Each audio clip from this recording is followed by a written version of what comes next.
Transit. My name is Maddie and I usually serve on the production team with you guys on Sunday mornings. And I'm super excited to be here with you guys today. I've been hanging out on your Monday mentions and on your live streams on Sunday mornings, and you guys are so much fun, so I'm so excited to be here. You may have seen Bryce's video that he posted a couple days ago unpacking the question, what does it mean to have a faith of your own? If you've been at Transit for any length of time, you may have heard someone say that we at Transit want to help you and want to help students develop a faith of their own. So if you're not quite sure what that means yet, I'd encourage you to go watch his video and then hop over here, because what I want to do today is kind of walk us through an example of how I do that and something that might help you start to live and develop a faith of your own as well. First things first, a little bit about me. I serve as a small group leader at Inside Out. I have 10th grade girls who are about to be juniors, and we're really excited for prom and SATs and all the things that come with being a junior. But one thing that we're trying to unpack and walk through in this season is that it suddenly feels like God is really far away or has become really, really distant to us. It feels like as we've stepped into this season of social distancing and quarantining, God was like, oh, okay, cool, like I'll do that too. And we're like, okay, so is this like happening forever? Or are you like gonna come back, or you're out? Okay, sounds good. So we're trying to walk through like, what exactly does that mean when we feel like God is far away from us? You might be having similar thoughts or feelings, and the first thing that I want to tell you is, one, you're not a bad Christian if you feel like God is suddenly far from you. It doesn't mean that you've done anything wrong or that God is mad at you at all, but it might mean that we need to start shifting our focus a little bit and shifting our attention into a different direction. So I want to share this verse out of Hebrews with you guys, because it's something that can be really confusing in this time. Paul writes in Hebrews, don't be obsessed with money. Money could be anything. It could be clothes. It could be your Instagram follower count. Fill in the blank. Don't be obsessed with whatever it means for you. Don't be obsessed with money, but live content with what you have, for you will always have God's presence. For hasn't He promised you, I will never leave you alone, never, and I will not loosen my grip on your life. You may have seen it written as God says, I will never leave you nor forsake you. And you might be like, yeah, Maddie, I've heard that verse a lot. I've seen it posted on Pinterest with all the doodles, and it looks really great on all what the artists do and their calligraphy and things.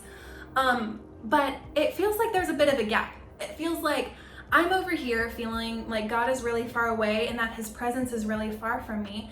But then He's over here saying that He will never leave us nor forsake us. And it doesn't feel like I'm receiving that promise. It doesn't feel like that promise is for me. You might be asking yourself, if that promise is true, why do I feel so distant and so alone? And I think David might actually have our answer way back in the book of Psalms. He wrote in Psalm 95 verse 2, the key to entering into God's presence. He literally gives us the key. He paints us a roadmap of what it looks like to enter into God's presence, to enter back into a relationship, to make yourself aware of what is around you. And he writes, let us come into His presence with thanksgiving. So what does that mean for us? It means that we enter into God's presence when we are thankful, when we are grateful, when we stop for a second and say, wow, thank you, Jesus. And it makes us aware of His presence. When we take a second to pause and look around and say, wow, God, thank you for my parents. Thank you for my brother and sister. Thank you for my friend who was available last night when I really needed someone to talk to. That is how you start to become aware of the blessings that are already in your life. You'll never see what God is doing in your life if you're always focused on what God's doing in your friend's life. You'll never stop for a second and be grateful for, wow, I made a 88 on this test. If you're super concerned with, wow, that kid seems to always make a 98 or a 100 and he never studies. You'll never be thankful for your PR or your personal record when you run a cross-country race if you're always concerned with the kid that always beats you. You'll never be thankful and grateful for what is happening in your own life if you're always concerned with watching somebody else's highlight reel on Instagram. You see, it's really easy to focus on what God is not doing in our lives. But when we stop for a second and take a moment to say, wow, God, thank you for these blessings that are already in my life, it reminds us that His presence has never left us. It's always around us. It might not be in the ways that we want it to be, but it's here. And there's a really simple way to help you remind yourself of the blessings that God's given you. And it's something that I try to do every morning. And it's not necessarily to get up every morning and read my Bible or listen to worship music while I drink my coffee or in the car or whatever. But it's to open up my phone and to take a few minutes and write down 3 to 5 things that I'm grateful for.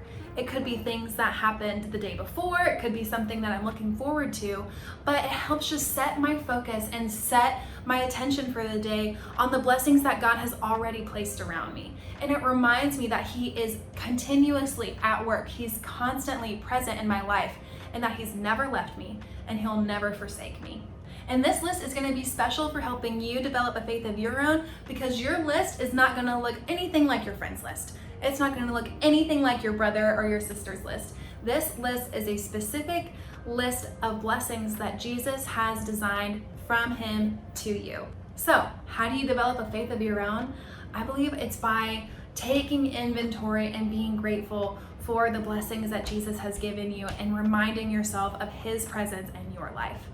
So I hope that's helpful. I hope that it's something that you can find a couple minutes to work into your morning. And I'm so grateful for each of you guys, and I can't wait to be together again really, really soon. So I'll see you guys later.